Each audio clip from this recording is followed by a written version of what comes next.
Jean-Yves est-il un menteur? Jean-Yves est-il un robot? Jean-Yves, l'investisseur africain, est-il un extraterrestre?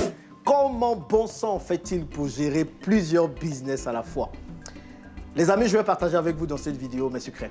Parce que ce sont des questions que je reçois très souvent. Vous êtes nombreux à vouloir gérer plusieurs business à la fois parce que vous avez compris que c'est ce qui vous permet de pouvoir créer de la richesse. Mais comment fait-on? Est-ce que j'arrive vraiment à tout gérer? C'est ce que nous allons voir dans cette vidéo. J'espère que vous êtes prêts.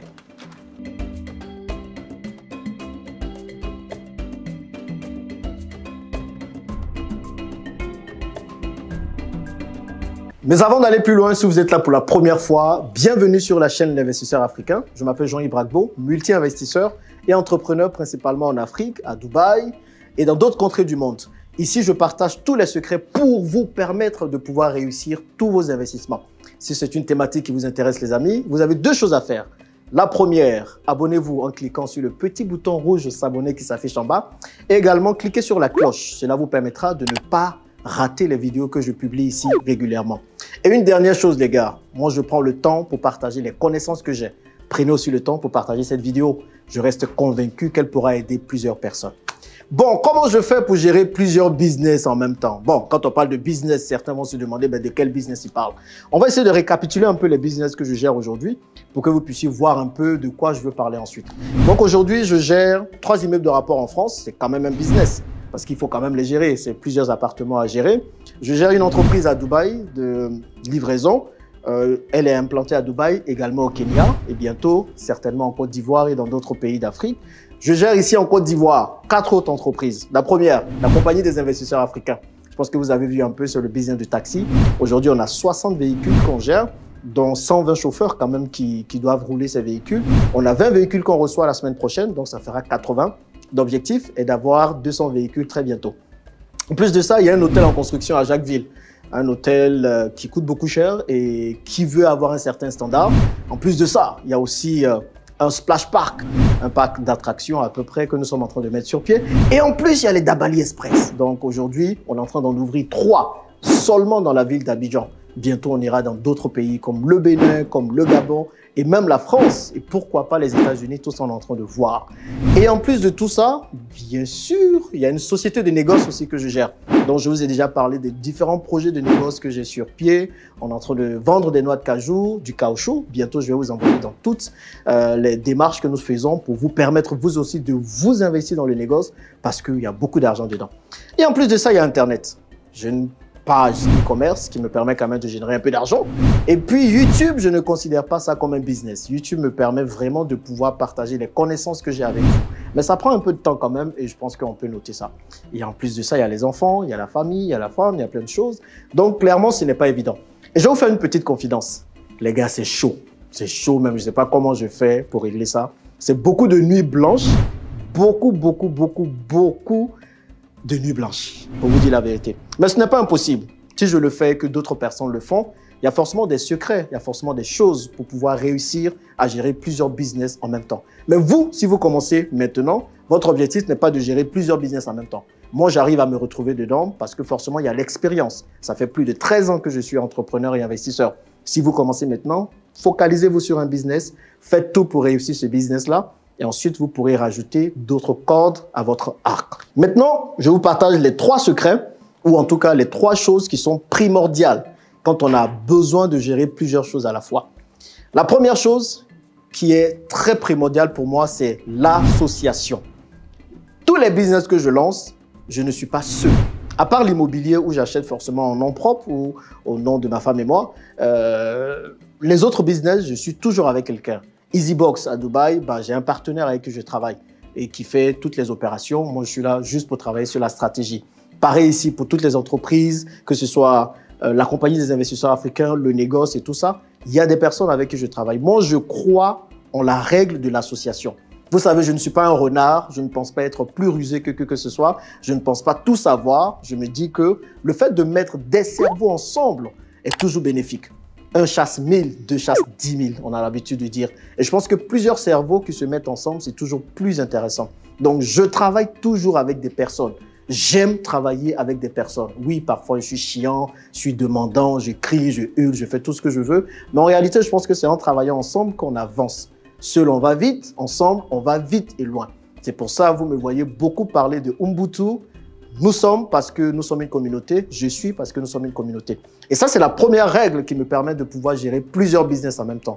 Si vous voulez aller loin, si vous voulez avancer, il va falloir à un moment donné vous mettre avec des gens. Ce n'est pas facile. Il faut très bien choisir vos associés parce qu'un mauvais associé peut ruiner votre business, clairement. Donc, le choix de l'associé est primordial dans chacun de mes business.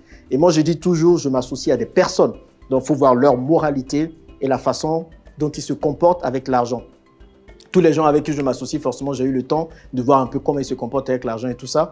Et pour moi, c'est la première règle qui me permet de pouvoir gérer tous ces business en même temps. La deuxième chose, c'est la priorisation. Vous vous doutez bien que je ne peux pas faire tout ça, les gars. Ça va être compliqué. Ok, moi, je suis là à prioriser les tâches où je suis le plus performant. Et il y a une règle très simple qui vous permet vraiment de pouvoir réussir dans la gestion de plusieurs business en même temps. C'est la règle de Pareto. Je pense que ceux qui sont allés un peu loin en mathématiques savent un peu de quoi je veux parler. 20% génère 80%. Retenez toujours ça. Vous allez vous rendre compte que 20% de vos actions génèrent 80% de résultats. 20% des habits que vous portez vont représenter 80% des styles que vous allez avoir. 20% de vos amis vont vous apporter 80% de satisfaction. 20% de vos bureaux, si vous avez 2 bureaux, 3 bureaux, vont vous rapporter 80% de plaisir. Bon, ça, c'était juste pour rire, même si ça fait pas rire. Du coup, pensez toujours à vous focaliser là où vous avez le plus de résultats. Moi, aujourd'hui, c'est dans la stratégie que j'ai le plus de résultats.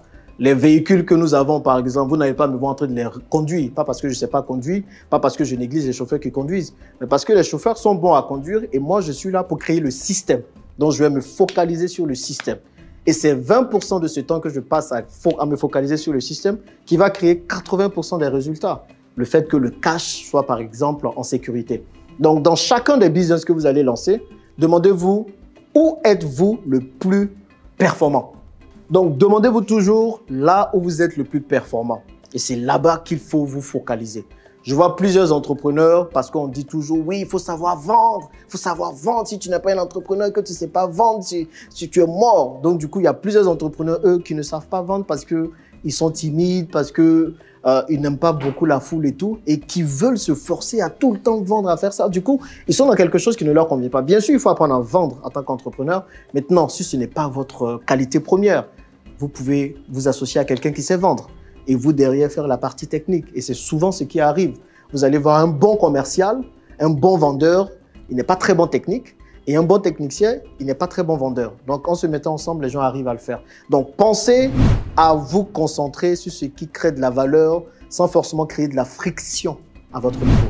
Et c'est ça qui vous permet de pouvoir gérer et réussir tous les business que vous faites. Et en troisième lieu, c'est la délégation. Vous êtes obligé de déléguer. Vous ne pouvez pas tout faire. Comprenez? Et les entrepreneurs qui échouent le plus souvent sont les entrepreneurs qui pensent qu'ils peuvent tout faire. Eux là, c'est eux qui en même temps vendent, c'est eux qui créent le produit, c'est eux qui gèrent le SAV, ils font tout. Alors qu'en réalité, il y a des personnes qui travaillent derrière. Donc moi, j'aime plutôt travailler avec des gens et surtout déléguer. Donc toutes les tâches qui ne rentrent pas dans mes 20%, je n'hésite pas à les déléguer. Et il y a forcément des gens qui sont beaucoup plus performants dans le fait de faire ces tâches-là. Vous comprenez? Donc, apprenez à déléguer, ça s'apprend. Moi, avant, j'avais du mal à déléguer. Même aujourd'hui, j'ai du mal à déléguer pour vous dire. Parce que j'ai l'impression que quand je délègue, ce n'est pas fait comme je veux. Mais quand on comprend que ça ne se fera jamais comme tu veux, parce que forcément, la personne qui le fait est différente de toi. Donc, tu peux expliquer comme tu veux, mais forcément, la personne va le faire avec ses qualités à elle, avec sa façon de voir les choses. Donc, quand on délègue, c'est aussi accepter que ce ne soit pas fait comme on veut. Et puis, c'est aussi avancer. Du coup, quand on délègue 80% des tâches dans lesquelles on n'est pas le plus performant, forcément, on délègue à des personnes qui sont performantes dans ces tâches-là. Et donc, ça permet à tout le monde d'avancer. Ce n'est pas sorcier de gérer plusieurs business à la fois. Mais vous comprenez, c'est beaucoup de boulot. Là, j'ai très peu d'amis. Quand je me lève le matin, je pense business tout de suite. Quand je dors, je pense business. Quand je joue avec les enfants, heureusement, je fais tout pour ne pas penser business, mais ce n'est pas facile. Mais pour vous dire que ce n'est pas impossible. Mais attention, parce que ça demande beaucoup de sacrifices. Et aujourd'hui, moi, le gros sacrifice que cela me demande, c'est d'avoir très peu de temps à passer avec la famille. Et ça, c'est pas très bien. Mais en tout cas, je m'éclate en faisant tout ça. Et vous, dites-moi juste en dessous pourquoi vous voulez gérer plusieurs business à la fois. Peut-être qu'il faut vous concentrer sur un business, en tout cas qui vous génère de l'argent, et ensuite vous allez voir ce que vous faites des autres business. Voilà un peu mon secret. Rien de bien secret, bien sûr. Mais en tout cas, je voulais partager cela avec vous puisque vous êtes nombreux à me poser la question. Et puis, les amis, on se retrouve dans une prochaine vidéo. Pour l'instant, je tiens à dire merci beaucoup à tous ceux qui travaillent ici chez l'Investisseur Africain et vous dire, on vous réserve beaucoup de surprises, de très grandes surprises, ne vous en faites pas. Il y a quelqu'un qui est en train de préparer une chaîne télé et tout là. Donc voilà, je vais bientôt vous le présenter. Il y a de belles choses qui se préparent ici. Merci et on se dit à bientôt dans une prochaine vidéo. さ